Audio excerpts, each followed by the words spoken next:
जय श्री राम। मनोविज्ञान टेस्ट के अंतर्गत आज जो अपना टेस्ट रहेगा वो अधिगम और अभिप्रेरणा टॉपिक पे रहेगा।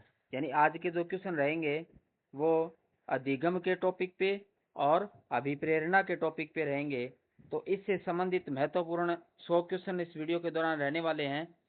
तो आप ये पूरी की पूरी क्लास को अपने को देखना है और उन क्वेश्चन को हल करना है, क्योंकि अच्छी तैयारी के लिए टेस्ट देना अति आवश्यक होता है। तो आज के टेस्ट के पहले वाले क्वेश्चन पे चलने से पहले आपसे निवेदन है कि चैनल को सब्सक्राइब नहीं किया तो सब्सक्राइब कर लेवें, बेल आइकन को दबा लेवें, ताकि नए आने वाली वीडियो के नोटिफिकेशन आपको मिलते रहें और आप लाभ उठा सकें। पहले वाले क्वेश्चन पे चलते हैं। पहला क्वेश्चन, अधिगम का सूचना प्रक्रिया सिद्धांत किसने दिया? यानी अधिगम का सूचना प्रक्रिया सिद्धांत किसने दिया, मैं बताना है। ऑप्शन ए एस्टेटे, option B Miller, option C Merrill, option D Karl Marx. और इसका जो सही ऑप्शन होगा वो ऑप्शन बी होगा, मिलर ने दिया था। तो इसका सही ऑप्शन क्या है? मिलर है। इसके बाद दूसरा जो क्वेश्चन पे चलते हैं अपने दूसरे क्वेश्चन पे ध्यान दीजिए। प्रशिक्षण के स्थानांतरण में समान तत्वों के सिद्धांत के प्रतिपादक कौन है? यानी इसी प्रकार से समझ ले क्वेश्चन को। प्रशिक्षण के स्थानांतरण में समान तत्वों के सिद्धांत के प्रतिपादक कौन है? Option A Kohler, option B Spearman, option C Thorndike, option D Thomson. और इसका जो सही ऑप्शन होगा वो होगा सी ऑप्शन होगा, थॉर्नडाइक। यानी प्रशिक्षण के स्थानांतरण में समान तत्वों के सिद्धांत के प्रतिपादक कौन है? थॉर्नडाइक हैं। इसका सही ऑप्शन सी होगा, थॉर्नडाइक। उसके बाद क्वेश्चन नंबर चौथे पे चलते हैं। चौथे वाले क्वेश्चन पे आप ध्यान दीजिए, तीसरे वाले क्वेश्चन पे आप ध्यान दीजिए। संबंध का प्रमुख सिद्धांत किसने प्रतिपादित किया? यानी संबंध का प्रमुख सिद्धांत किसने दिया था, ये अपने को बताना है। किसने? ऑप्शन ए स्किनर ने, कोहलर ने, सी लेविन ने, डी वर्नन ने। और इसका जो सही ऑप्शन होगा वो ऑप्शन है बी होगा, कोहलर ने दिया था। संबंध का सिद्धांत किसका है? कोहलर का है। तो ये कोहलर ने संबंध का प्रमुख सिद्धांत वो कोहलर ने दिया था। बी ऑप्शन इसका सही होगा। उसके बाद चौथे वाले क्वेश्चन पे अपने चलते हैं। चौथे वाले क्वेश्चन पे आप ध्यान दीजिए। क्वेश्चन नंबर 4, मंद बुद्धि बच्चों के लिए कौन सा अधिगम सिद्धांत उपयोगी रहेगा? यानी मंद बुद्धि बच्चों के लिए कौन सा अधिगम सिद्धांत उपयोगी रहेगा? ऑप्शन ए क्रिया अनुबंध, ऑप्शन बी संबंध प्रतिक्रिया, ऑप्शन सी उद्दीपक प्रतिक्रिया, ऑप्शन डी पुनर्बलन। और इसका जो सही ऑप्शन होगा वो आपने पहचान लिया होगा, सी रहेगा, उद्दीपक प्रतिक्रिया। तो यानी मंद बुद्धि बच्चों के लिए कौन सा अधिगम सिद्धांत उपयोगी रहेगा? उद्दीपक प्रतिक्रिया है वो उपयोगी रहेगा। तो सी ऑप्शन सही है, उद्दीपक प्रक्रिया। पांचवे पे आप ध्यान दीजिए। क्वेश्चन नंबर 5वां आता है, विज्ञान व गणित के शिक्षण के लिए उपयोगी विधि सिद्धांत है। विज्ञान व गणित के शिक्षण के लिए उपयोगी सिद्धांत अपने को बताना है विज्ञान और गणित के लिए। Option A Gestalt, option B क्षेत्र सिद्धांत, ऑप्शन सी प्रबलन, ऑप्शन डी संबंधवाद। और इसका जो सही ऑप्शन होगा वो ऑप्शन ए होगा, गेस्टाल्ट। गेस्टाल्ट है वो सही होगा। विज्ञान व गणित के शिक्षण के लिए उपयोगी सिद्धांत कौन सा है? गेस्टाल्ट है। गेस्टाल्ट सही रहेगा।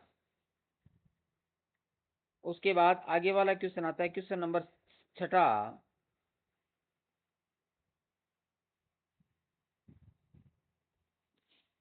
छठे वाले क्वेश्चन पे आप ध्यान दीजिए। कोहलर ने निम्नलिखित में से कौन सा सिद्धांत नहीं दिया? कोहलर ने निम्न में से कौन सा सिद्धांत नहीं दिया? पुनर्गठन, गेस्टाल्ट, संबंधवाद और प्रयोजनवाद। तो इसका जो सही ऑप्शन होगा वो होगा सी ऑप्शन होगा, संबंधवाद। संबंधवाद कोहलर का नहीं है, पुनर्गठन का है, गेस्टाल्ट का है और प्रयोजनवाद है, लेकिन संबंध वाला कोहलर का नहीं है। ऑप्शन सी इसका सही होगा, संबंधवाद। उसके बाद आगे नेक्स्ट क्वेश्चन नंबर 7 पे चलते हैं अपने। 7वें क्वेश्चन पे आप देखिए, संप्रेषण सूचना प्रक्रिया क्रम का सही क्रम है। संप्रेषण या सूचना प्रक्रिया क्रम का सही क्रम अपने को बताना है। ऑप्शन ए प्रेषक, स्रोत माध्यम, ग्राही और पृष्ठपोषण। ऑप्शन बी प्रेषक, प्रेषण, माध्यम, ग्राही और पृष्ठपोषण। ऑप्शन सी प्रेषक, ग्राही, माध्यम, लेखन और पृष्ठपोषण। डी उपयुक्त में से कोई नहीं। और इसका जो सही ऑप्शन होगा वो ए होगा, प्रेषक, फिर स्रोत, फिर माध्यम, फिर ग्राही और फिर पृष्ठपोषण आता है। तो इसका ए ऑप्शन सही होगा, 7वें का ध्यान रखना। ये ए ऑप्शन के जो जितने भी क्रम है वो सही हैं, इसी क्रम से अपने। उसके बाद क्वेश्चन नंबर 8वां आता है, जूते पहनना व चम्मच से खाना खाना बच्चे किस सिद्धांत के अनुसार सीखते हैं? जूते पहनना और चम्मच से खाना खाना बच्चे किस सिद्धांत के अनुसार सीखते हैं? ऑप्शन ए सूझ अंतर्दृष्टि, ऑप्शन बी क्रिया प्रसूत, ऑप्शन सी व्यवस्थित व्यवहार, ऑप्शन डी प्रयास त्रुटि। और इसका जो सही ऑप्शन होगा वो ऑप्शन ए होगा, सूझ यानी अंतर्दृष्टि से सीखते हैं। जूते पहनना, चम्मच से खाना खाना, सूझ यानी अंतर्दृष्टि से, ऑप्शन ए इसका सही रहेगा, उससे सीखते हैं। उसके बाद क्वेश्चन नंबर आता है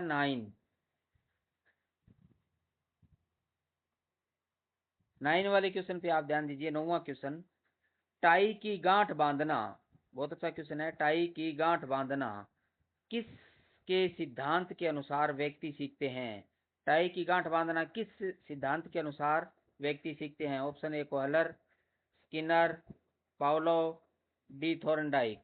और इसका जो सही ऑप्शन होगा वो होगा ए होगा, कोहलर के सिद्धांत के अनुसार सीखते हैं। टाई की गांठ बांधना किस सिद्धांत के अनुसार सीखते हैं? कोहलर के सिद्धांत के अनुसार सीखते हैं। और कोहलर का सिद्धांत कौन सा था? सूझ का सिद्धांत।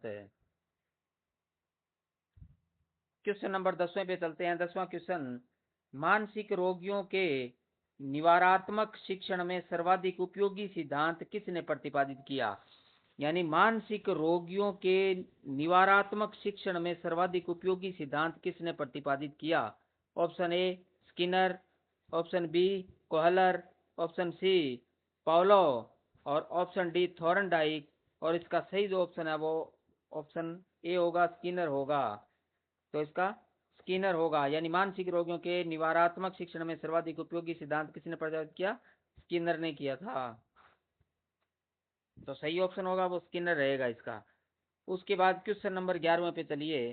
क्वेश्चन नंबर आता है 11वां। क्वेश्चन नंबर 11वां देखिए आप। क्वेश्चन नंबर 11, बालकों में अच्छे व्यवहार और उत्तम अनुशासन का निर्माण तथा बुरी आदतों को बदलने का सिद्धांत है। बालकों में अच्छे व्यवहार और उत्तम अनुशासन का निर्माण तथा बुरी आदतों को बदलने का सिद्धांत है। ऑप्शन ए क्रिया प्रसूत, ऑप्शन बी संबंध प्रतिक्रिया, ऑप्शन सी पुनर्बलन और ऑप्शन डी तत्परता का सिद्धांत है। और इसका जो सही ऑप्शन होगा वो सी होगा, पुनर्बलन। क्या होगा? पुनर्बलन। तो पुनर्बलन इसका सही है। बालकों में अच्छे व्यवहार और उत्तम अनुशासन निर्माण तथा बुरी आदतों को बदलने का सिद्धांत कौन सा है? पुनर्बलन है। पुनर्बलन से बदला जा सकता है। आगे नेक्स्ट क्वेश्चन नंबर 12 पे चलते हैं अपने।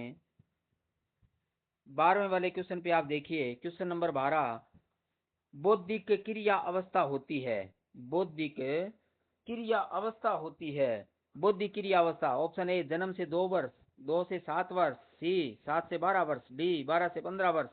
और सही ऑप्शन होगा जो बौद्धिक जो क्रिया अवस्था होती है वो ऑप्शन सी सही है, 7 से 12 वर्ष होती है। तो सी ऑप्शन इसका सही रहेगा, 7 से 12 वर्ष है। आगे नेक्स्ट वाले क्वेश्चन पे चलते हैं अपने। क्वेश्चन नंबर 13वें पे आप ध्यान दीजिए। अधिगम में वृद्धि की जा सकती है।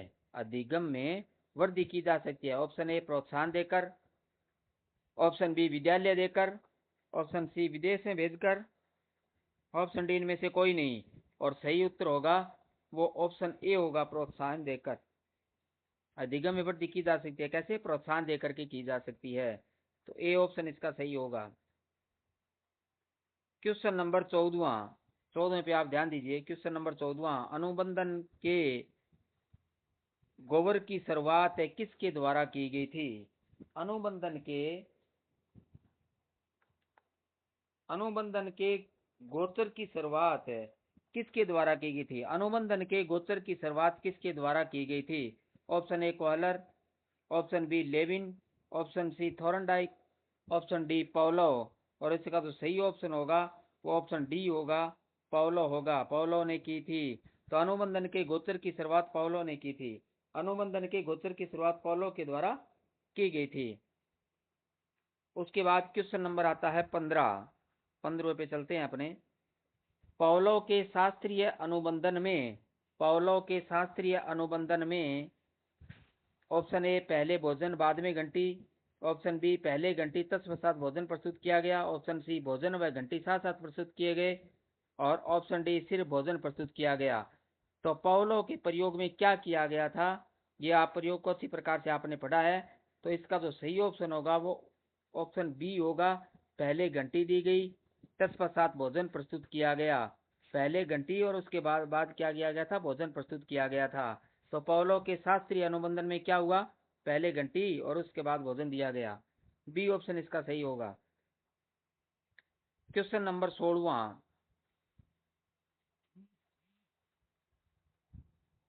16वें पे आप ध्यान दीजिए। क्वेश्चन नंबर 16, पावलोव के प्रयोग में भोजन के पूर्व उपस्थित ध्वनि को क्या कहते हैं।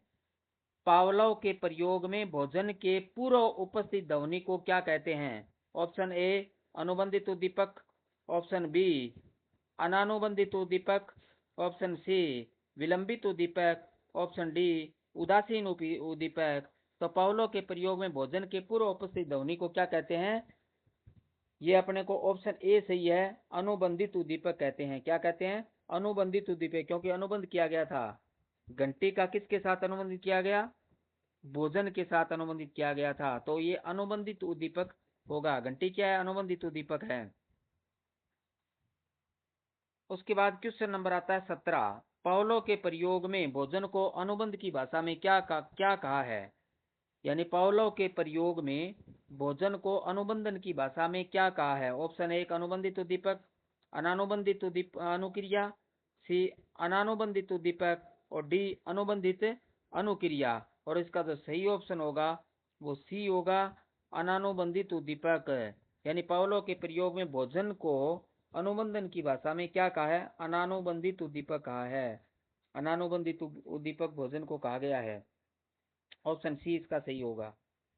उसके बाद क्वेश्चन नंबर 18 आता है, अनुबंध स्थापित होने के बाद घंटी द्वारा उत्पन्न अनुक्रिया का बढ़ते जाना क्या कहलाता है। यानी अनुबंध स्थापित होने के बाद घंटी द्वारा उत्पन्न अनुक्रिया का बढ़ते जाना कहलाता है। ऑप्शन ए बाधा अवरोध, ऑप्शन बी विलंब अवरोध, ऑप्शन सी अनुबंधित अवरोध, और ऑप्शन डी विलोप। और इसका सही ऑप्शन होगा वो डी होगा, विलोप होगा। क्या कहा जाता है, विलोप कहा जाता है। तो इसका सही ऑप्शन डी होगा, विलोप। उसके बाद आगे जो नेक्स्ट आता है,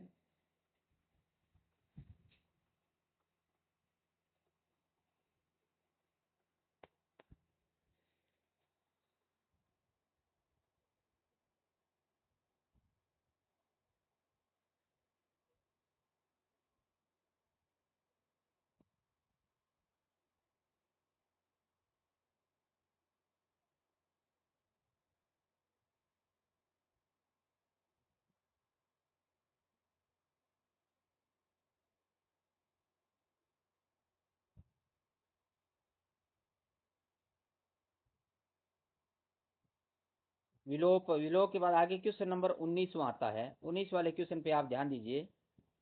क्वेश्चन नंबर 19, यदि गणित का अधिगम भौतिकी के अधिगम में सहायक हो तो वह है। यदि गणित का अधिगम भौतिकी के अधिगम में सहायक हो तो वह है। ऑप्शन ए शून्य स्थानांतरण, ऑप्शन बी लंबवत स्थानांतरण, ऑप्शन सी सकारात्मक स्थानांतरण, ऑप्शन डी नकारात्मक स्थानांतरण। और इसका आप समझ गए होंगे आप, सही ऑप्शन क्या होगा। ऑप्शन सही होगा, यदि गणित का अधिगम भौतिकी के अधिगम में सहायक होता है तो ऑप्शन सी है, सकारात्मक स्थानांतरण होगा। तो क्या होगा, सकारात्मक स्थानांतरण होता है। क्योंकि ये मैंने आपको उस समय बताया था कि जब एक अधिगम दूसरे अधिगम में सहायक होता है तो वो क्या होता है, सकारात्मक स्थानांतरण होता है। उसके बाद अगला जो आता है 20वां क्वेश्चन। 20वें क्वेश्चन पे आप ध्यान दीजिए। उद्दीपक अनुक्रिया, यानी उद्दीपक अनुक्रिया के मध्य साहचर्य स्थापित करने वाले प्रक्रम को कहते हैं। उद्दीपक अनुक्रिया के मध्य साहचर्य स्थापित करने वाले प्रक्रम को कहते हैं। ऑप्शन ए प्रेरणा, ऑप्शन बी संवेग, ऑप्शन सी अधिगम, ऑप्शन डी प्रत्यय। और इसका सही ऑप्शन होगा वो अधिगम होगा।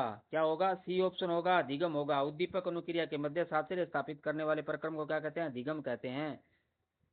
तो ये अधिगम होगा। क्वेश्चन नंबर चलते हैं 21वें पे। 21वें वाले क्वेश्चन को देखिए आप। पावलोव के अनुबंधन प्रयोग में केवल ध्वनि के उपस्थित करने पर होने वाली अनुक्रिया को कहते हैं। पावलोव के अनुबंधन प्रयोग में केवल ध्वनि के उपस्थित करने पर होने वाली अनुक्रिया को कहते हैं। ऑप्शन ए अनानुबंधित अनुक्रिया, ऑप्शन बी अनुबंधित अनुक्रिया, ऑप्शन सी अव्यक्त अनुक्रिया और ऑप्शन डी अप्रकट अनुक्रिया। और इसका जो सही ऑप्शन होगा वो होगा अनुबंधित अनुक्रिया। क्या होगा? अनुबंधित अनुक्रिया होगा। उसके बाद क्वेश्चन नंबर आता है 22वां। 22वें पे आप ध्यान दीजिए। अधिगम का संबंध प्रतिक्रिया सिद्धांत निम्न में से किसने प्रतिपादित किया? अधिगम का संबंध प्रतिक्रिया सिद्धांत निम्न में से किसने प्रतिपादित किया? संबंध प्रतिक्रिया सिद्धांत अपने को बताना है। तो option A BF Skinner, option B CLL, option C EL Thorndike और ऑप्शन डी IP पावलोव। और इसका जो सही ऑप्शन होगा वो डी होगा, IP पावलोव होगा। तो इसका सही ऑप्शन होगा वो डी होगा, IP पावलोव। क्वेश्चन नंबर 23 पे चलिए। आप अपनी चाबी एक स्थान पर रखते हैं, उस तक को उस स्थान से हटा दिया है, फिर भी आप उन्हें रखने उसी स्थान पर जाते हैं जहां पर पहले रखी थी। ऐसा होने का कारण है। बहुत अच्छा क्वेश्चन है, क्वेश्चन बनाया गया। हमारे साथ एक्चुअल ऐसी स्थिति होती है। तो आप अपनी चाबी एक स्थान पर रखते हैं, यानी आपकी रोजाना का एक रोटेशन है जहाँ पे आपका एक स्थान निर्धारित है, वहां आप चाबी रखते हैं। उस तक को उस स्थान से हटा दिया जाता है, यानी फिर उस स्थिति को बदल दिया जाता है, यानी कोई कारणवश है उस चाबी रखने के स्थान को चेंज कर दिया, तो फिर आप उन्हें रखने उसी स्थान पर जाते हैं। और जब आप दूसरे दिन चाबी रखनी थी तो आप पहले वाले स्थान पे आप चले जाते हैं जहां पर ये पहले रखी थी, जहां पहले रखी थी। ऐसा होने का कारण, ऐसा क्यों होता है हमारे साथ कि उसी स्थान पर हम क्यों जाते हैं? तो ऑप्शन ए पुनर्बलन की वजह से, ऑप्शन बी अंतर्दृष्टि की वजह से, ऑप्शन सी अनुबंधन की दृष्टि से, ऑप्शन डी भूल की दृष्टि से। तो ये क्या होता है? ऑप्शन डी इसका सही होगा, भूल की दृष्टि से। यानी भूल हो जाती है तो भूल की दृष्टि से हमेशा होता है। Question number 24वां। वाटसन के अनुसार शेषावस्था में संवेदन की क्षमता सर्वाधिक होती है। यानी वाटसन के अनुसार शेषावस्था में संवेदन की क्षमता सर्वाधिक होती है। अतः शिक्षा का आयोजन किस आधार पर होना चाहिए? अतः शिक्षा का आयोजन किस आधार पर होना चाहिए? ऑप्शन ए आदर्शों का विकास, ऑप्शन बी क्रिया संबंध, ऑप्शन सी मूल प्रवृत्तियों का दमन, ऑप्शन डी क्रिया द्वारा सीखना। और इसका जो सही ऑप्शन होगा वो होगा मूल प्रवृत्तियों का दमन। ऑप्शन सी सही होगा। तो मूल प्रवृत्तियों का दमन होगा। उसके बाद आगे चलते हैं अपने क्वेश्चन नंबर 25 पे। 25वां। अधिगम स्वतंत्र होगा जब, अधिगम स्वतंत्र होगा जब ऑप्शन ए बुद्धि होगी, ऑप्शन बी अनुशासन होगा, ऑप्शन सी अभिप्रेरणा होगी, ऑप्शन डी अभिवृत्ति होगी। और इसका जो सही ऑप्शन है वो ऑप्शन सी है। क्या होगा? अभिप्रेरणा होगी। तो अधिगम स्वतंत्र होगा कब होगा? अभिप्रेरणा होगी। उसके बाद क्वेश्चन नंबर आता है 26। निम्न में से कौन सा कथन अधिगम की प्रक्रिया को उचित ढंग से प्रस्तुत करता है? यानी निम्न में से कौन सा कथन अधिगम की प्रक्रिया को उचित ढंग से प्रस्तुत करता है? ऑप्शन ए व्यवहार में परिवर्तन, ऑप्शन बी सामाजिक व्यवहार में परिवर्तन, ऑप्शन सी कक्षा कक्ष में अधिगम, ऑप्शन डी संवेदनाओं में परिवर्तन। और इसका जो सही ऑप्शन होगा वो ए होगा, व्यवहार में परिवर्तन। क्या होगा? ए ऑप्शन होगा, व्यवहार में परिवर्तन। उसके बाद क्वेश्चन नंबर 27। साइकिल चलाने वाला स्कूटर चलाना शीघ्र ही सीख लेता है, यह है। साइकिल चलाने वाला स्कूटर चलाना शीघ्र ही सीख लेता है, यह है। ए शून्य स्थानांतरण, बी लंबवत स्थानांतरण, सी ऋणात्मक स्थानांतरण, डी धनात्मक स्थानांतरण। और सही ऑप्शन होगा इसका वो डी होगा, धनात्मक स्थानांतरण होगा। क्वेश्चन नंबर 28 पे 28वां देखिए आप। Question number 28। हल सिद्धांत किस प्रक्रिया से संबंधित है? हल सिद्धांत किस प्रक्रिया से संबंधित है? ऑप्शन ए सीखने की व्याख्या से, ऑप्शन बी सीखने की व्याख्या के सरलीकरण से, ऑप्शन सी क्षेत्र कर्मारोह से, ऑप्शन डी सीखने की पुनः व्याख्या से। और इसका जो सही ऑप्शन होगा वो ऑप्शन बी होगा, सीखने की व्याख्या के सरलीकरण से। सीखने की व्याख्या के सरलीकरण से होगा।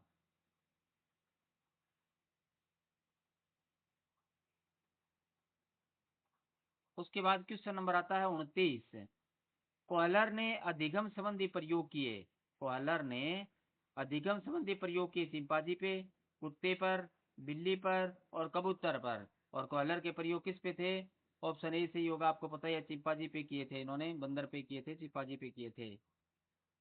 उसके बाद क्वेश्चन नंबर 30वें पे जाइए आप। गेस्टाल्ट का अर्थ है, गेस्टाल्ट का अर्थ है, बहुत बार ये पूछा गया है। गेस्टाल्ट का अर्थ है ऑप्शन ए पूर्णकार, ऑप्शन बी संगठन, ऑप्शन सी अंतर्दृष्टि, ऑप्शन डी अनुबंधन। और सही ऑप्शन होगा ए होगा पूर्णकार। सही ऑप्शन क्या है? ए ऑप्शन है पूर्णकार होगा। गेस्टाल्ट का अर्थ क्या होगा? पूर्णकार होगा। उसके बाद क्वेश्चन नंबर आता है 31वां। 31वां वाले क्वेश्चन पे आप देखिए,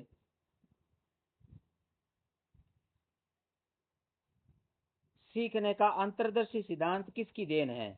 यानी सीखने का अंतर्दृष्टि सिद्धांत किसकी देन है? ऑप्शन ए संरचनावादियों की, ऑप्शन बी गेस्टाल्टवादियों की, ऑप्शन सी मनोविश्लेषणवादियों की, ऑप्शन डी व्यवहारवादियों की। और सही जो ऑप्शन होगा वो होगा बी होगा, गेस्टाल्टवादियों की। क्या होगा? बी ऑप्शन सही है, गेस्टाल्टवादियों। सीखने का अंतर्दृष्टि सिद्धांत किसे? गेस्टाल्टवादियों की है। उसके बाद क्वेश्चन नंबर आता है 32 गेस्टाल्टवादी के प्रतिपादक हैं। गेस्टाल्टवादी के प्रतिपादक बताना है। Option A Skinner, option B Wertheimer, option C पॉलो, ऑप्शन डी फ्रायड। और इसका सही जो ऑप्शन होगा वो होगा वर्दीमर होगा, ऑप्शन बी होगा। ऑप्शन बी सही है, वर्दीमर होगा। गेस्टाल्टवादी प्रतिपादक कौन है? वर्दीमर हैं। उसके बाद क्वेश्चन नंबर आता है 33वां। सीखने की प्रक्रिया में विद्यार्थी द्वारा की गई त्रुटियों के संबंध में कौन सा कथन सर्वोत्तम है? सीखने की प्रक्रिया में विद्यार्थियों द्वारा की गई त्रुटियों के संबंध में कौन सा कथन सर्वोत्तम है? ऑप्शन ए विद्यार्थियों को कभी त्रुटि नहीं करनी चाहिए, ऑप्शन बी त्रुटियां अधिगम प्रक्रिया का भाग है, ऑप्शन सी त्रुटियां लापरवाही से होती है, त्रुटियां लापरवाही से होती हैं, ऑप्शन डी कभी कभी विद्यार्थी त्रुटियां कर सकता है। और इसका जो सही ऑप्शन होगा वो बी होगा, त्रुटियां अधिगम प्रक्रिया का भाग है। त्रुटियां क्या है? अधिगम प्रक्रिया का भाग है। उसके बाद क्वेश्चन नंबर आता है 34वां 34। शिक्षिका कक्षा में प्रश्न पूछकर पुनः छात्रों के साथ समीक्षा करती है, यह संकेत करता है। शिक्षिका कक्षा में प्रश्न पूछकर पुनः छात्रों के साथ समीक्षा करती है, यह संकेत करता है। सीखने का आकलन, बी सीखने के लिए आकलन, सी आकलन के लिए सीखना, और डी आकलन का सीखना। और सही जो ऑप्शन होगा वो ए होगा, सीखने का आकलन। क्या होगा? सीखने का आकलन होगा। उसके बाद क्वेश्चन नंबर आता है 35। कम गति से सीखने वाले बच्चों के लिए अध्यापक को क्या करना चाहिए? कम गति से सीखने वाले बच्चों के लिए अध्यापक को क्या करना चाहिए? ऑप्शन ए टोली शिक्षण, ऑप्शन बी अतिरिक्त ध्यान व शिक्षण, ऑप्शन सी प्रोत्साहन, ऑप्शन डी इनमें से सभी। और सही जो ऑप्शन होगा वो ऑप्शन डी होगा, इनमें सभी होगा। टोली शिक्षण भी होगा, अतिरिक्त ध्यान व शिक्षण भी होगा और प्रोत्साहन भी होगा। उसके बाद क्वेश्चन नंबर आता है 36। Question number 36। शिक्षण अधिगम प्रक्रिया को प्रारंभ करने से पहले एक कुशल अध्यापक को क्या करना चाहिए? शिक्षण अधिगम प्रक्रिया को प्रारंभ करने से पहले एक कुशल अध्यापक को क्या करना चाहिए? ऑप्शन ए छात्रों को दंडित करना चाहिए, ऑप्शन बी चुटकुले सुनाने चाहिए, ऑप्शन सी अधिगम परिस्थितियां उत्पन्न करनी चाहिए, और ऑप्शन डी आराम करना चाहिए। और सही ऑप्शन है वो सी है, अधिगम परिस्थितियां उत्पन्न करनी चाहिए। क्या करना चाहिए? अधिगम परिस्थितियां उत्पन्न करनी चाहिए। सी ऑप्शन इसका सही होगा। क्वेश्चन नंबर 37 निम्नलिखित में से कौन सा कथन सीखने के बारे में सही है? यानी इनमें से वो कथन कौन सा है जो सीखने के बारे में सही है? ऑप्शन ए त्रुटियां सीखना नए होने का संकेत है, ऑप्शन बी सीखना वातावरण से प्रभावित होता है, सीखने में संवेगात्मक कारकों का प्रभाव नहीं होता। और डी, सीखना मानसिक क्रिया है। और इसका सही जो ऑप्शन है वो बी है, सीखना वातावरण से प्रभावित होता है। सीखना किससे प्रभावित होता है? सीखना वातावरण से प्रभावित होता है। इसके बाद क्वेश्चन नंबर आता है 38। 38 पे ध्यान दीजिए। अधिगम के प्रक्रम में अभिप्रेरणा। अधिगम के प्रक्रम में अभिप्रेरणा। ऑप्शन ए, स्मृति को तेज बनाती है। ऑप्शन बी, पुराने अधिगम से नए अधिगम को विभेदित करती है। ऑप्शन सी, एक दिशा में सोचने योग्य बनाती है। और ऑप्शन डी, नए सीखने वालों में रुचि का सर्जन करती है। सही ऑप्शन है वो यही है, डी है, नए सीखने वालों में रुचि का सर्जन करती है। तो नए सीखने वालों में रुचि का क्या करेगी? सर्जन करती है। तो ऑप्शन डी इसका सही होगा। उसके बाद क्वेश्चन नंबर आता है 39। सीखने के किस नियम को आपने नहीं अपनाया? सीखने के किस नियम को आपने नहीं अपनाया? ऑप्शन ए, अभ्यास का नियम। ऑप्शन बी, तत्परता का नियम। ऑप्शन सी, प्रभाव का नियम। ऑप्शन डी, प्रलोभन का नियम। और इसका जो सही है वो ऑप्शन है डी, प्रलोभन का नियम। प्रलोभन के नियम को नहीं अपनाया। उसके बाद आता है वो क्वेश्चन नंबर 40 आता है। सीखने की प्रक्रिया में अभिप्रेरणा। सीखने की प्रक्रिया में अभिप्रेरणा। ऑप्शन ए, सीखने के प्रति रुचि का विकास करती है। ऑप्शन बी, स्मरण शक्ति को तेज बनाती है। ऑप्शन सी, नए अधिगम में सहायता करती है। ऑप्शन डी, एक शिक्षा में सोचने योग्य बनाती है, एक दिशा में सोचने योग्य बनाती है। और इसका सही ऑप्शन है वो ए है। ऑप्शन ए, सीखने के प्रति रुचि का विकास करती है। यानी सीखने के प्रति क्या करती है? रुचि का विकास करती है। तो ऑप्शन ए इसका सही होगा। उसके बाद क्वेश्चन नंबर 41। 41 पे ध्यान दीजिए। अधिगम निर्बलता। अधिगम निर्बलता लर्निंग डिसेबिलिटी का लक्षण है। ऑप्शन ए, भागने की प्रवृत्ति। ऑप्शन बी, अशांत, ऊर्जावान व विध्वंसक होना। ऑप्शन सी, अवधान संबंधी बाधा विकार। ऑप्शन डी, अभिप्रेरणा का अभाव। और इसका सही ऑप्शन सी है, अवधान संबंधी बाधा या विकार। क्या होगा? अवधान संबंधी बाधा या विकार होगा। अवधान संबंधी बाधा या विकार।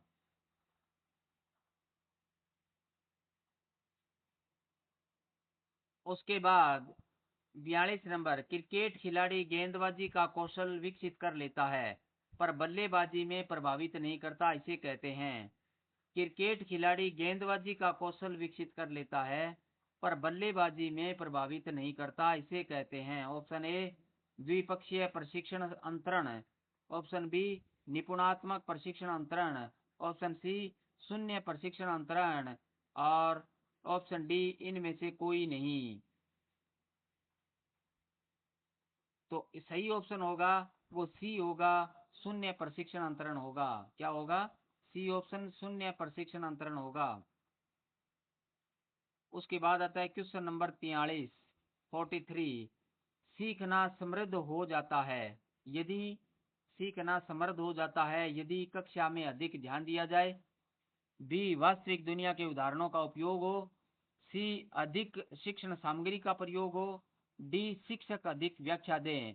और इसका जो सही ऑप्शन होगा वो बी होगा, वास्तविक दुनिया के उदाहरणों का उपयोग हो। क्या हो? वास्तविक दुनिया के उदाहरणों का उपयोग हो। ऑप्शन नंबर बी इसका सही होगा। उसके बाद क्वेश्चन नंबर आता है 44। निम्न में से कौन से कथन को सीखने की प्रक्रिया की विशेषता नहीं माना जाना चाहिए? निम्न में से कौन से कथन को सीखने की प्रक्रिया की विशेषता नहीं माना जाना चाहिए? ऑप्शन ए, अन अधिगम भी सीखने की प्रक्रिया। ऑप्शन बी, शैक्षिक संस्थान की एकमात्र स्थान है जहां अधिगम प्राप्त होता है। ऑप्शन सी, सीखना एक व्यापक प्रक्रिया है। ऑप्शन डी, सीखना एक लक्ष्य उन्मुख होता है। और इसका सही ऑप्शन होगा वो बी होगा, शैक्षिक संस्थान ही एकमात्र स्थान है जहां अधिगम प्राप्त होता है। शैक्षिक संस्थान ही एकमात्र स्थान है जहां अधिगम प्राप्त होता है। इसके बाद आता है क्वेश्चन नंबर 45 आता है 45। निम्नलिखित में से किस कथन को सीखने के लक्षण के रूप में नहीं माना जा सकता? यानी निम्न में से किस कथन को सीखने के लक्षण के रूप में नहीं माना जा सकता? ऑप्शन ए, सीखना अनुभव के परिणाम स्वरूप होता है। ऑप्शन बी, व्यवहार का अध्ययन सीखना है। ऑप्शन सी, अन अधिगम भी सीखने का हिस्सा है। ऑप्शन डी, सीखना व्यवहार में परिवर्तन लाता है। और सही जो ऑप्शन होगा वो होगा बी होगा, व्यवहार का अध्ययन सीखना है। क्या है? व्यवहार का अध्ययन सीखना है। उसके बाद क्वेश्चन नंबर आता है 46, 46 पे ध्यान दें। जिस प्रक्रिया में व्यक्ति दूसरों के व्यवहार को देखकर सीखता है उसे क्या कहते हैं? जिस प्रक्रिया में व्यक्ति दूसरों के व्यवहार को देखकर सीखता है उसे क्या कहते हैं? ऑप्शन ए सामाजिक अधिगम, ऑप्शन बी अनुबंधन, ऑप्शन सी प्रायोगिक अधिगम, ऑप्शन डी अनुवांशिक अधिगम। और इसका जो सही ऑप्शन होगा वो ए होगा, सामाजिक अधिगम होगा। यानी व्यवहार को देखकर सीखता है वो क्या सामाजिक अधिगम के अंतर्गत ऐसा करता है, तो उसका सामाजिक अधिगम होगा। क्वेश्चन नंबर 47, 47, राजू बिजली की गर्जना सुनकर उछल पड़ता है। राजू बिजली की गर्जना सुनकर उछल पड़ता है, यह सीखने के किस सिद्धांत का उदाहरण है? यानी सीखने के सिद्धांत का उदाहरण बताना है। ऑप्शन ए शास्त्रीय अनुबंधन, ऑप्शन बी क्रिया प्रसूत, ऑप्शन डी प्रयास एवं भूल, ऑप्शन डी इनमें से कोई नहीं। और जो सही ऑप्शन होगा वो ये होगा, शास्त्रीय अनुबंधन होगा। यानी ऐसा करता है तो वो शास्त्रीय अनुबंधन के तहत वो सीखता है। उसके बाद क्वेश्चन नंबर आता है 48, 48, 48, कौन सा सीखना स्थायी होता है? कौन सा सीखना स्थायी होता है? रटकर, बी सुनकर, सी समझकर, डी देखकर। और जो सही ऑप्शन होगा वो सी होगा, समझकर। सही ऑप्शन सी है, समझकर होगा। कौन सा सीखना स्थायी होता है? समझकर सीखना स्थायी होता है।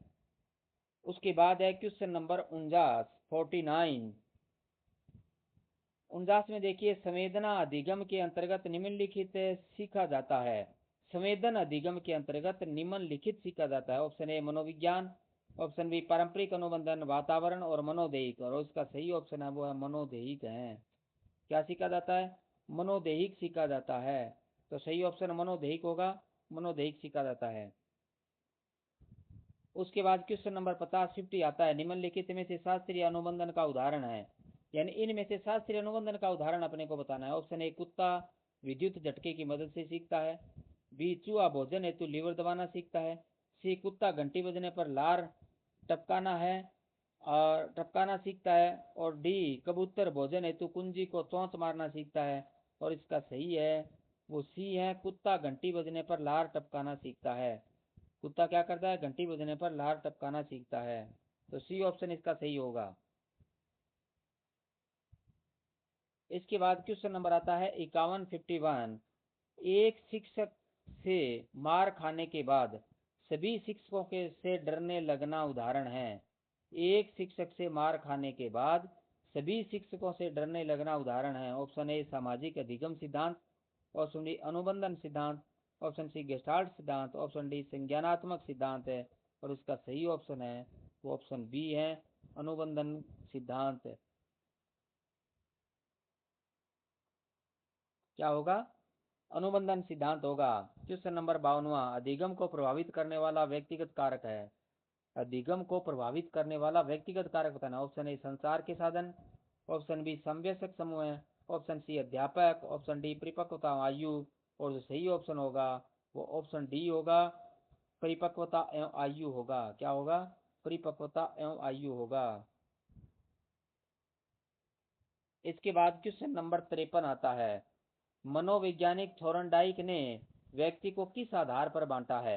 मनोवैज्ञानिक थोरनडाइक ने व्यक्ति को किस आधार पर बांटा है? ऑप्शन ए चिंतन व कल्पना शक्ति के आधार पर, ऑप्शन बी प्रभुत्वपूर्ण और अधीनस्थपूर्ण के आधार पर, ऑप्शन सी स्वतंत्रता और निर्भरता के आधार पर, और ऑप्शन डी इनमें से कोई नहीं।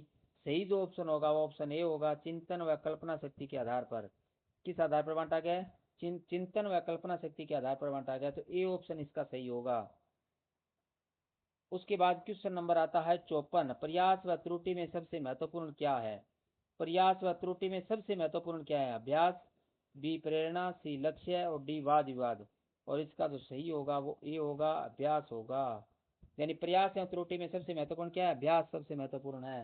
अभ्यास होगा तो उसको सीख लिया जाता है, अभ्यास से ही सीखा जाता है। तो बार बार अभ्यास अति आवश्यक है। क्वेश्चन नंबर 55, यदि बच्चा सी को डी तथा डी को सी पढ़ता या लिखता है तो वह किससे पीड़ित है? यदि बच्चा सी को डी तथा डी को सी पढ़ता या लिखता है तो वह बच्चा किससे पीड़ित है? मलेरिया से, डिसलेक्सिया से, सी पटलेक्सिया से, और डी टाइफाइड से, और इसका सही ऑप्शन है वो डी है, डिसलेक्सिया से ऐसा करता है। डिसलेक्सिया होता है तब वो ऐसे ही करेगा, सी को डी पढ़ेगा और डी को वो सी पढ़ता है। उसके बाद क्वेश्चन नंबर आता है 56 आता है 56। 56 वाले क्वेश्चन पे आप ध्यान दीजिए। सीखने से संबंधित तथ्य निम्नलिखित में से नहीं है। सीखने से संबंधित तथ्य निम्नलिखित में से नहीं है। ऑप्शन ए व्यवहार, सीखना व्यवहार में परिवर्तन है। ऑप्शन बी सीखना केवल विद्यालय में होता है। ऑप्शन सी सीखना विकास में सहायक है। ऑप्शन डी सीखना एक सार्वभौमिक प्रक्रिया है। और इसका जो सही ऑप्शन होगा वो बी होगा, सीखना केवल विद्यालय में होता है। सीखना केवल किस में होता है? केवल विद्यालय के अंतर्गत होता है।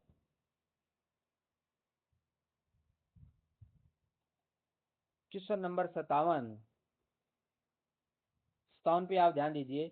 मानव मस्तिष्क हिमशैल के समान है। मानव मस्तिष्क हिमशैल के समान है, यह किस सिद्धांत से संबंधित है? यानी इसका सिद्धांत बताना, किस सिद्धांत से संबंधित है? ए निपुण सिद्धांत, बी प्रकार सिद्धांत, सी मनोविश्लेषणात्मक सिद्धांत, डी व्यवहारवादी सिद्धांत है। और इसका जो सही ऑप्शन होगा वो सी होगा, मनोविश्लेषणात्मक सिद्धांत होगा। क्या होगा? मानव मस्तिष्क हिमशैल के समान यह किस सिद्धांत से संबंधित है? मनोविश्लेषणात्मक सिद्धांत से संबंधित है।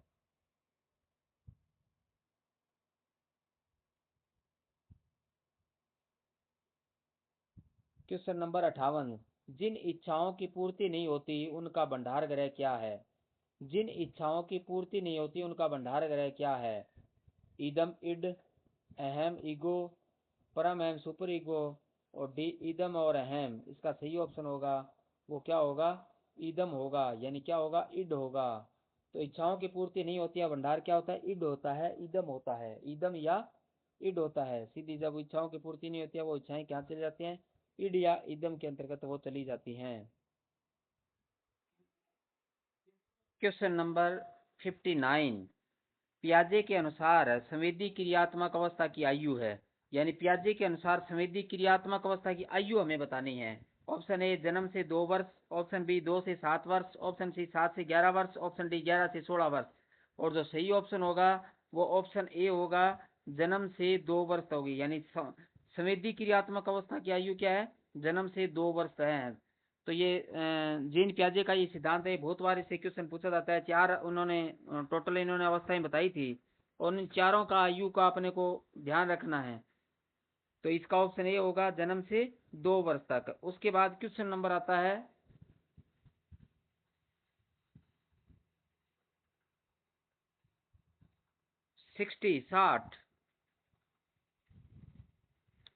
60 में क्वेश्चन में आप देखिए, सामाजिक अधिगम आरंभ होता है। यानी सामाजिक अधिगम आरंभ होता है। ऑप्शन ए अलगाव से, ऑप्शन बी भीड़ से, ऑप्शन सी समूह से, ऑप्शन डी दृश्य श्रव्य सामग्री से। और इसका जो सही ऑप्शन होगा ऑप्शन सी होगा, दृश्य श्रव्य सामग्री से।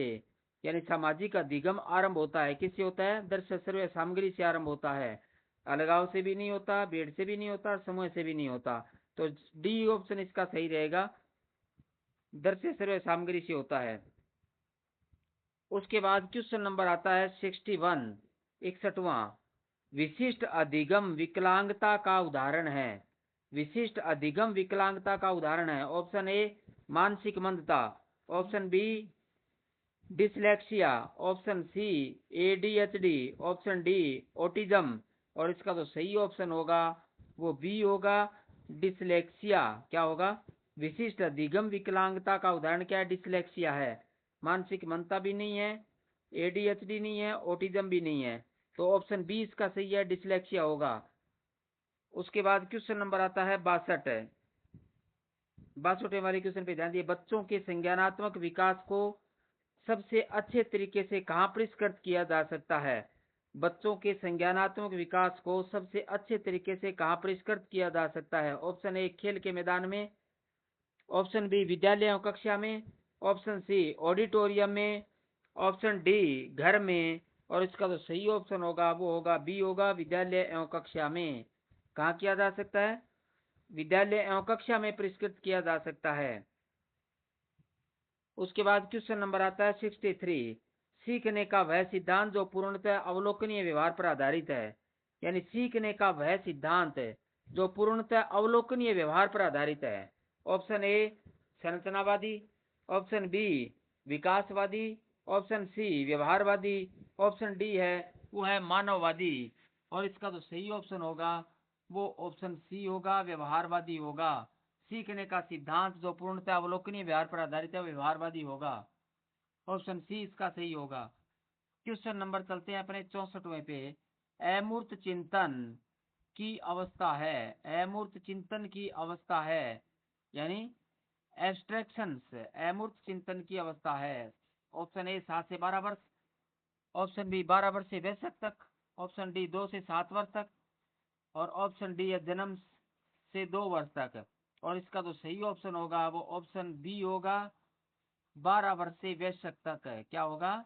अमूर्त चिंतन की अवस्था है 12 वर्ष से वयस्क तक, क्योंकि 12 वर्ष के बाद है वो अमूर्त चिंतन है वो बच्चे का प्रारंभ होता है, तो 12 से वयस्क तक होगा।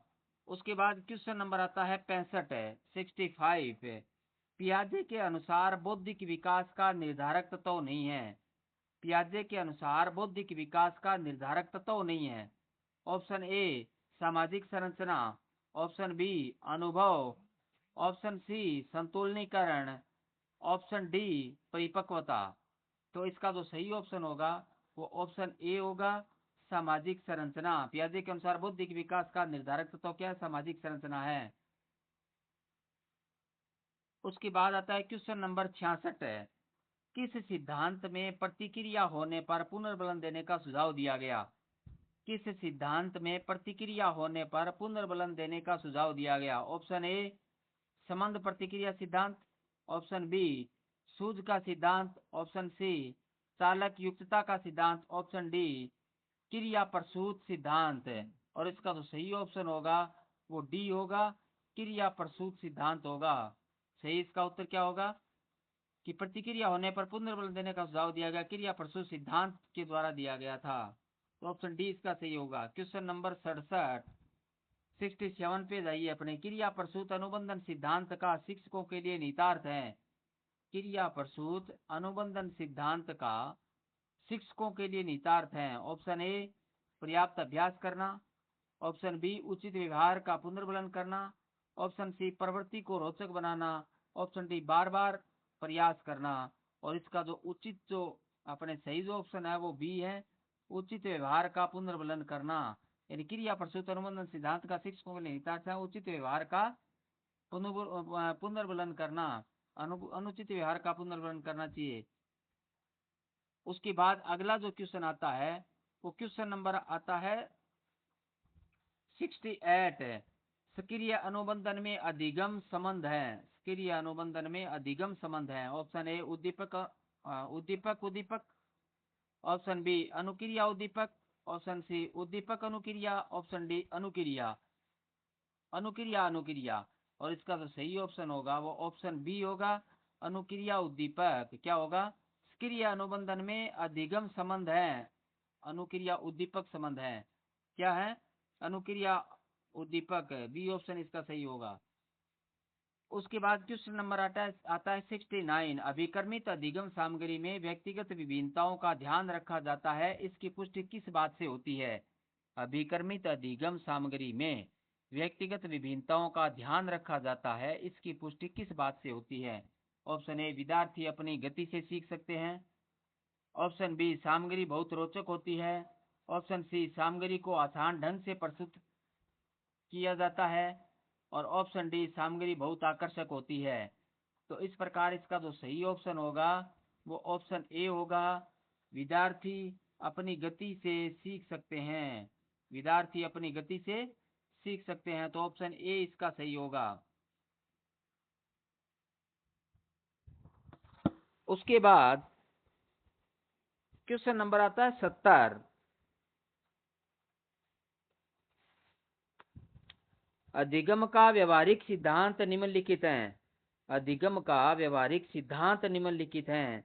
ऑप्शन ए संबंध प्रतिक्रिया का सिद्धांत, ऑप्शन बी स्किनर का क्रिया प्रसूत अधिगम सिद्धांत, ऑप्शन सी प्रबलन सिद्धांत, और ऑप्शन डी उपयुक्त सभी। और इसका जो सही ऑप्शन होगा वो बी होगा, स्किनर का क्रिया प्रसूत अधिगम का सिद्धांत। क्या होगा? स्किनर का क्रिया प्रसूत अधिगम का सिद्धांत होगा। स्किनर का क्रिया प्रसूत अधिगम सिद्धांत। उसके बाद क्वेश्चन नंबर आता है 71 71। सुल्तान नामक चिंपांजी पर परीक्षण करने वाले वैज्ञानिक हैं। सुल्तान नामक चिंपांजी पर परीक्षण करने वाले वैज्ञानिक हैं। Option A Skinner, option B Kohler, option C Woodworth, option D Watson. और इसका जो सही ऑप्शन होगा वो ऑप्शन बी होगा, कोहलर होगा। क्या होगा? कोहलर। सुल्तान नामक चिंपांजी पर परीक्षण करने वाले वैज्ञानिक कोहलर हैं। उसके बाद क्वेश्चन नंबर आता है 72। समग्रता के सिद्धांत यानी गेस्टाल्ट थ्योरी के प्रवर्तक हैं। समग्रता के सिद्धांत गेस्टाल्ट थ्योरी के प्रवर्तक हैं। Option A R S Mayne, option B Wertheimer एवं अन्य, option C B S Bloom, option D B F Skinner. और इसका जो सही ऑप्शन है वो ऑप्शन बी है, वर्दीमर एवं अन्य। यानी समग्रता के सिद्धांत गेस्टाल्ट थ्योरी के प्रवर्तक कौन है? वर्दीमर एवं अन्य है। उसके बाद क्वेश्चन नंबर आता है 73। 73 वाले क्वेश्चन पे अपने को ध्यान देना है। डिसलेक्सिया किससे संबंधित है? डिसलेक्सिया किससे संबंधित है? ऑप्शन ए पठन विकार, ऑप्शन बी व्यवहार संबंधी विकार, ऑप्शन सी मानसिक विकार, ऑप्शन डी गणितीय विकार। और इसका जो सही ऑप्शन होगा वो ऑप्शन ए होगा, पठन संबंधी विकार होगा। यानी डिसलेक्सिया किससे संबंधित है? पठन विकार से संबंधित है। डिसलेक्सिया पठन विकार से संबंधित है। उसके बाद जो क्वेश्चन आता है वो आता है 74 74। एलेक्सिया क्या है? पढ़ने की अक्षमता, लिखने की अक्षमता, सीखने की अक्षमता, सुनने की अक्षमता। और इसका जो सही ऑप्शन है वो ऑप्शन ए है, पढ़ने की अक्षमता। यानी एलेक्सिया क्या है? पढ़ने की अक्षमता है। एलेक्सिया क्या है? पढ़ने की अक्षमता है। तो ऑप्शन ए सही होगा इसका, एलेक्सिया पढ़ने की क्षमता है। उसके बाद क्वेश्चन नंबर आता है 75 75। पठन संबंधी विकार किससे संबंधित है? पठन संबंधी विकार किससे संबंधित है? Option A dyslexia, option B alexia, option C dysgraphia, option D dyscalculia. और इसका जो सही ऑप्शन है वो ऑप्शन ए है, डिसलेक्सिया। पठन संबंधी विकार किससे संबंधित है? डिसलेक्सिया से संबंधित है। यानी इसमें बहुत सारे क्वेश्चन इन पे बार बार पूछे जाते हैं, तो ये अच्छी प्रकार से विकार अच्छी प्रकार से देख लें आप। विकारों पे क्वेश्चन लगभग पूछा जाता है। क्वेश्चन नंबर 76 है। लड़की द्वारा कोट को खूंटी पर टांगना सीखना किसका उदाहरण है?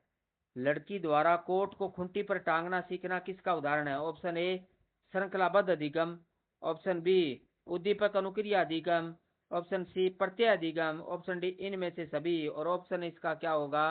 सही होगा वो ए होगा, श्रृंखलाबद्ध अधिगम होगा। क्या होगा? ए ऑप्शन सही होगा, श्रृंखलाबद्ध अधिगम होगा।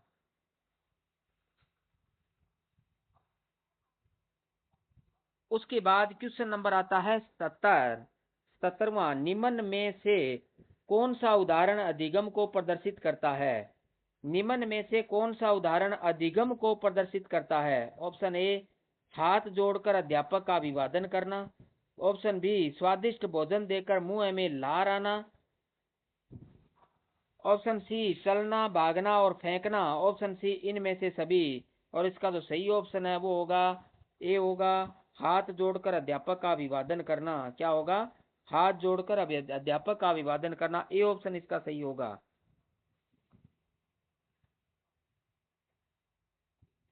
उसके बाद क्वेश्चन नंबर आता है 78 78। सकारात्मक दंड का उदाहरण है।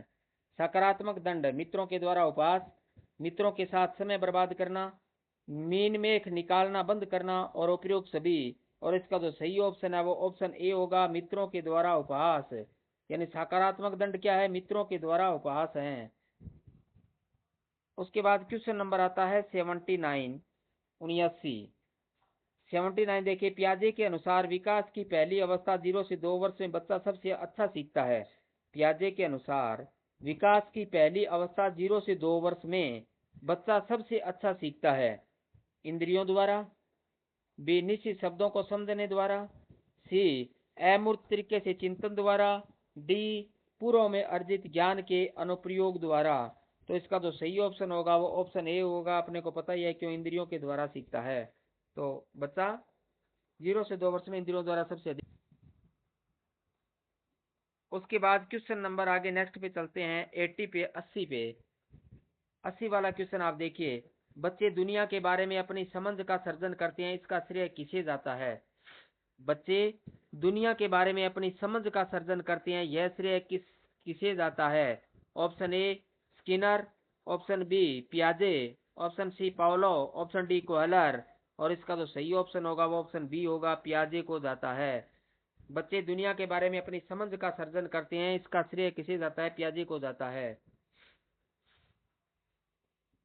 क्वेश्चन नंबर 81 नवीन ज्ञान तथा नवीन प्रतिक्रियाओं का अर्जन करने की प्रक्रिया अधिगम है। नवीन ज्ञान तथा नवीन प्रतिक्रियाओं का अर्जन करने की प्रक्रिया अधिगम है, यह कथन किसका है? यानी ये कोटेशन बतानी है किसकी है? ऑप्शन ए थोरनडाइक की, ऑप्शन बी वुडवर्थ की, ऑप्शन सी मैन की, ऑप्शन डी हल की।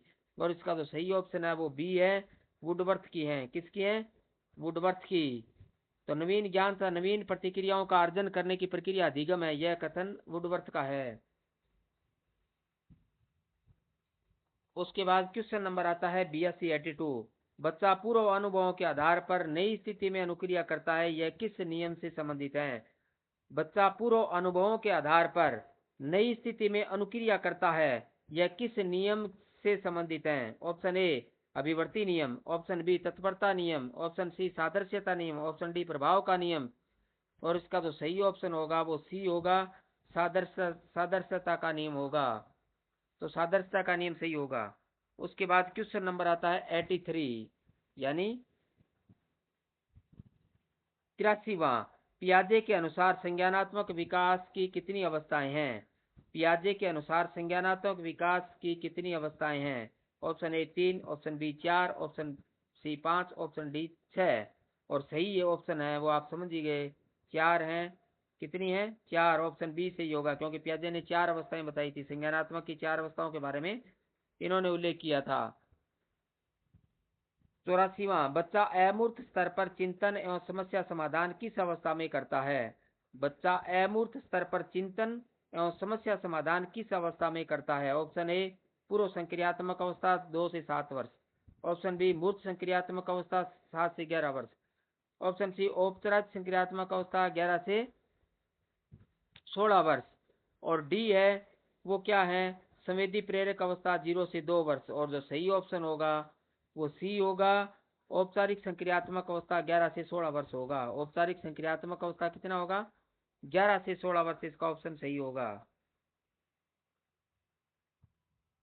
उसके बाद आता है क्वेश्चन नंबर 85 वह अवस्था जब बालक तार्किक रूप से वस्तुओं व घटनाओं के विषय में चिंतन प्रारंभ करता है। यानी वह अवस्था जब बालक तार्किक रूप से वस्तुओं घटनाओं के विषय में चिंतन प्रारंभ करता है। ऑप्शन ए पूर्व संक्रियात्मक अवस्था, ऑप्शन बी मूर्त संक्रियात्मक अवस्था, ऑप्शन सी संवेदी प्रेरक अवस्था, और ऑप्शन डी है वो क्या है? औपचारिक संक्रियात्मक अवस्था। और जो सही ऑप्शन है वो ऑप्शन बी होगा, मूर्त संक्रियात्मक अवस्था होगा। क्या होगा? मूर्त संक्रियात्मक अवस्था, ऑप्शन बी सही होगा। उसके बाद जो क्वेश्चन आता है वो आता है 86 यानी 86 वाले क्वेश्चन पे आप ध्यान दीजिए। बच्चों के बौद्धिक विकास के 4 स्पष्ट स्तरों को किसने पहचाना? बच्चों के बौद्धिक विकास के 4 स्पष्ट स्तरों को किसने पहचाना? Option A Kohlberg, option B Erikson, option C Bruner, option D पियाजे। और इसका जो सही ऑप्शन होगा वो ऑप्शन डी होगा, पियाजे होगा। बच्चों के बौद्धिक विकास के 4 स्पष्ट स्तरों को किसने बताया? पियाजे ने बताया था। बौद्धिक विकास के 4 स्तर पियाजे ने किए दिए थे।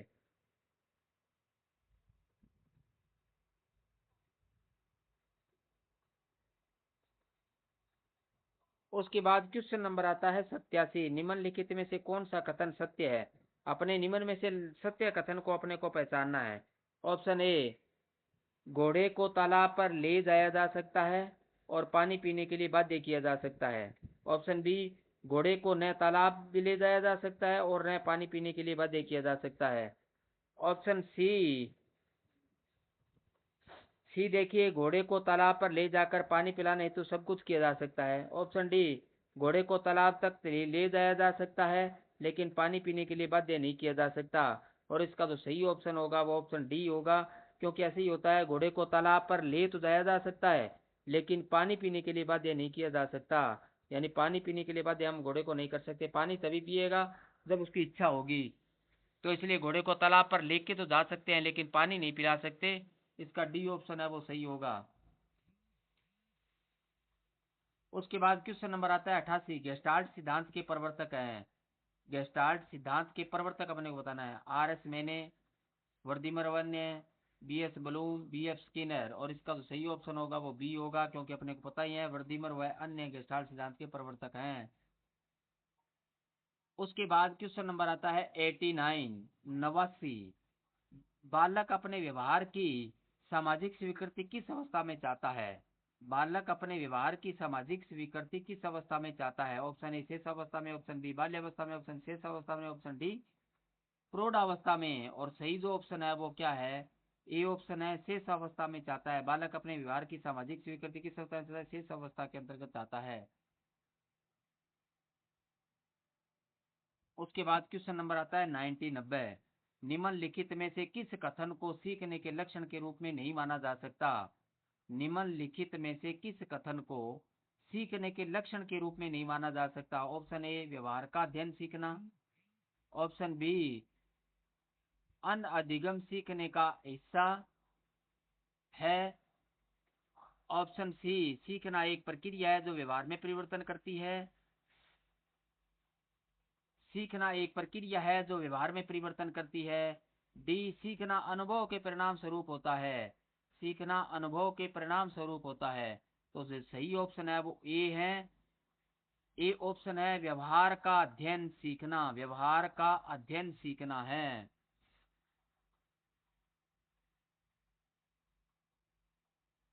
91वां, सिद्धांत के रूप में रचनावाद। ऑप्शन ए सूचनाओं को याद करने पर बल देता है, ऑप्शन बी शिक्षक की प्रमुख भूमिका पर बल देता है, ऑप्शन सी अनुकरण की भूमिका पर केंद्रित है, ऑप्शन डी विद्यार्थी को अपना दृष्टिकोण निर्मित करना चाहिए, निर्मित करने में सहायता देता है। और इसका जो सही ऑप्शन होगा वो डी होगा, विद्यार्थी को अपना दृष्टिकोण निर्मित करने में सहायता देता है। क्या होगा, विद्यार्थी को अपना दृष्टिकोण निर्मित करने में सहायता देता है। तो इसका डी ऑप्शन है वो सही होगा। उसके बाद क्वेश्चन नंबर आता है 92, 92, सीखने के बारे में सही कथन कौन सा है। सीखने के बारे में सही कथन कौन सा है। ऑप्शन ए सीखना संवेगात्मक कारकों से प्रभावित नहीं होता, ऑप्शन बी सीखना मूल रूप से मानसिक क्रिया है, ऑप्शन सी त्रुटियां सीखना न होने का संकेत है, और डी वो है सीखना सकारात्मक एवं सहयोगी वातावरण में प्रभावी होता है। और इसका जो सही ऑप्शन होगा वो ऑप्शन डी होगा, सीखना सकारात्मक एवं सहयोगी वातावरण में प्रभावी होता है। सीखना सकारात्मक एवं सहयोगी वातावरण में क्या होता है, प्रभावी होता है। तो डी ऑप्शन इसका सही रहेगा। उसके बाद क्वेश्चन नंबर 93, पियाजे की औपचारिक संक्रियात्मक अवस्था किस आयु तक मानी जाती है। पियाजे की औपचारिक संक्रियात्मक अवस्था किस आयु तक मानी जाती है। ऑप्शन ए 0 से 2 वर्ष, ऑप्शन बी 2 से 7 वर्ष, ऑप्शन सी 7 से 11 वर्ष, ऑप्शन डी 11 से 15 वर्ष। और सही जो ऑप्शन होगा वो ऑप्शन डी होगा, 11 से 15 वर्ष तक। क्या होगा, ऑप्शन डी से ही होगा, 11 से 15 वर्ष तक। पियाजे की औपचारिक संक्रियात्मक अवस्था कितनी आयु, 11 से 15 वर्ष तक है। तो ऑप्शन डी इसका सही रहेगा। इसके बाद क्वेश्चन नंबर 94 पे चलते हैं अपने।